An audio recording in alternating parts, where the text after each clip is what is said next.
செய்தியாளர் குணாநிதியிடம் பேசலாம். குணாநிதி, விக்கிரவாண்டி இடைத்தேர்தல் நாளை நடைபெற இருக்கக்கூடிய நிலையில முழுவீச்சில் அதற்கான ஏற்பாடுகள்லாம் செய்யப்பட்டிருக்கா?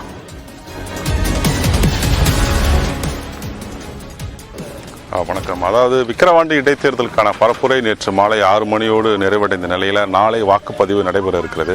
இந்த விக்கிரவாண்டி சட்டமன்ற இடைத்தேர்தலில் 2,37,000 வாக்காளர்கள் வாக்களிக்க தயாராக இருக்கக்கூடிய சூழலில் 275 வாக்குப்பதிவு மையங்கள் அமைக்கப்பட்டிருக்கிறது. இவர்கள் பயன்படுத்த வசதியாக 575 வாக்குப்பதிவு இயந்திரங்களும் தயார் நிலையில் வைக்கப்பட்டிருக்கிறது. குறிப்பாக பார்த்தீங்கன்னாக்கா இந்த இடைத்தேர்தலில் திமுக, பாமக, நாம் தமிழர் என்கிற ஒரு மும்முனை போட்டி நிலவி வந்த நிலையில் தேர்தல் பிரச்சாரம் என்பது மிக கடுமையாகவே இருந்தது என்று சொல்ல வேண்டும்.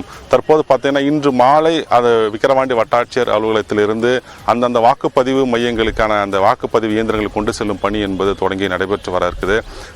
இந்த நிலையில் பார்த்தீங்கன்னா வாக்குப்பதிவு மையமாக பனையபுரத்தில் உள்ள அரசு மேல்நிலைப் பள்ளி தேர்வு செய்யப்பட்டு அங்கு அதற்கான முன்னேற்பாடு பணிகள் என்பது தொடர்ந்து நடைபெற்று வருகிறது.